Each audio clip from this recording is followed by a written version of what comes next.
Here's something we often don't think about as game design: loading screens. But we totally should, because as you can see, it really does affect engagement. And you can only keep someone's attention for so long, so if we could, okay, closer, almost there? Oh, really? You're gonna hang at the last minute?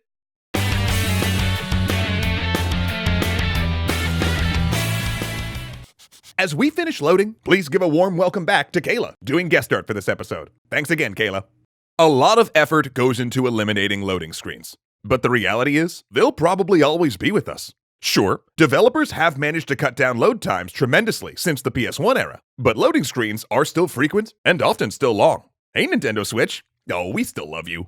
Developers will always push the limits of the systems they're working on, both in terms of greater fidelity and the sheer amount of game content. So even though our machines grow more powerful, our loading times won't just go away. But this isn't going to be an episode about optimization techniques or methods of masking load times like with cutscenes or, elevators. Instead, we're going to talk about tackling this as a design problem. Let's assume that we can't get our load times any shorter. So how do we go about making the loading screens themselves more interesting? Well, let's attempt to answer that question with another question. Have you ever had to give a presentation, but the hardware wasn't working, so you awkwardly stood there while someone frantically tried to fix it? That situation can go one of two ways. You can immediately lose everyone in the room, or you can try to engage them to buy your team time. Even if you're forced to stand in front of a blue screen, you can do something to keep it interesting. And if you want a masterful example of this, you should check out Steve Jobs' keynote during Macworld 2007. When Steve's clicker stopped responding, he paused for a moment to collect himself, and then told an apt and amusing story until people backstage fixed it. He didn't miss a beat and slid right back into the presentation. Smooth as silk. Now I want you all to imagine loading screens as those moments, where the presentation stops working. What do? Spoiler alert, I think we can do better than a black screen with static white text. To start off, let's reiterate the prime directive of loading screens. Always have motion. The worst loading screens are completely still, because without something moving, players will have no way of knowing if the game is doing anything or if it's frozen. I mean, I know I rush to hit Ctrl-Alt-Delete in any of these moments, so even pulsating text or giving it a Ken Burns effect is better than nothing. Better than nothing, though, is content the player will care about. Remember all those Dark Souls loading screens? With lore and promise of exciting items you'll get later in the game? They're the only reason that dying a million times and loading again and again was even bearable. And they're actually kind of genius, because it fits perfectly with the core design goal of getting the players to read the item descriptions and learn about the world from what they find in it. Another strong option is something called asynchronous loading. This is where you load something small and lightweight that the player can interact with while the machine crunches away, loading the actual game itself. If you've ever seen a loading screen with some tutorial tips, or images you can click through manually, like the gallery of player screenshots in Dragon Quest Builders 2, that's the sort of thing we're talking about. But you can go a lot further with this. In 1995, Ridge Racer for the PS1 had a Galaxian minigame during its load screens. Loading screen minigames. Brilliant. So brilliant, in fact, Namco promptly patented it. Womp womp.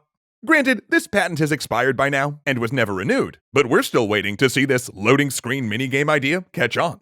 One obvious example would be to play snippets of older games in a franchise, such as a simple slice of the original Castlevania. For whenever Konami stops messing around and makes a good modern Castlevania game. Miserable pile of secrets.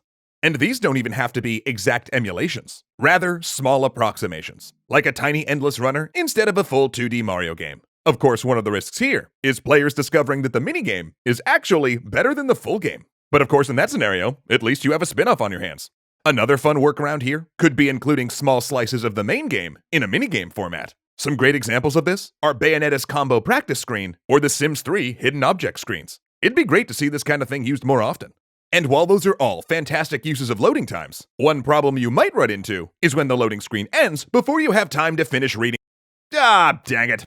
In my perfect world, every loading screen would have a button prompt to proceed, especially when there's lots of eye candy. This has a twofold advantage. First, players can finish reading at their own pace. Second, players will never be distracted or AFK when the game starts. Because if your loading screens are longer than a couple of seconds, players might get bored and start to wander.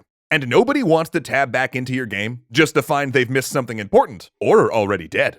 While we're at it, if you're going to have static images or gameplay tips on your loading screen, please make sure their content evolves over time. Tutorial information on the loading screens at the beginning of your game should be simple and straightforward tips on how to play. But later in the game, you can show the player tips about advanced features they might not even have known were there.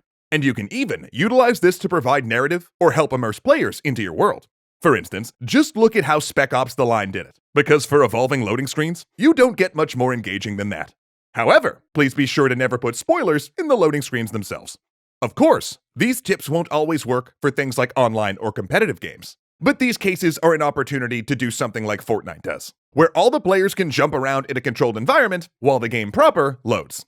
However you approach it though, don't neglect your loading screens. They may seem trivial, easy to ignore, and not worth the time, but they're still a part of the game. And it's because they're so trivial that they can be one of the lowest cost places to enhance your player's experience and get them even more engaged with your game. Not to mention, a good loading screen will make players a lot more tolerant of those few extra seconds of loading time that you just can't seem to get around.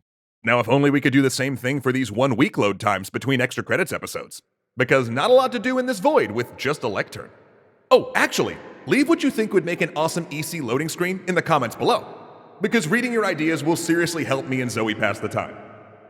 Because this is where we live now. Here, in the internet, watching this bar, waiting for next week.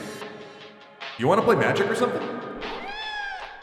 Nah, I didn't bring decks either.